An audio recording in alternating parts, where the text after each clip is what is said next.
Praise the lord. ఈ రోజు దేవుని వాగ్దానం. యెహోవాను బట్టి సంతోషించుము, ఆయన నీ హృదయ వాంఛలను తీర్చును. కీర్తనల గ్రంథం 37వ అధ్యాయం 4వ వచనం.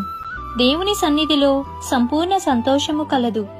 బాణ క్రింద చిటపటలియు చితుకుల మాట ఎట్టిదో బుద్ధిహీనుల నవ్వు అట్టిదే. దేవుని సన్నిధిలో సంపూర్ణ సంతోషము కలదు. బాణ క్రింద చిటపటలియు చితుకుల మాట ఎట్టిదో బుద్ధిహీనుల నవ్వు అట్టిదే. కాబట్టి దేవుని యొద్ద సంపూర్ణ సంతోషము కోసం ప్రార్థన చేయాలని కోరుతూ, ఈ దిన వాగ్దానం మీ అందరి జీవితంలో నెరవేరాలని కోరుకుంటూ, దేవుని సువార్తా పరిచర్యలో మీ సహోదరి. ఆమేన్. God bless you.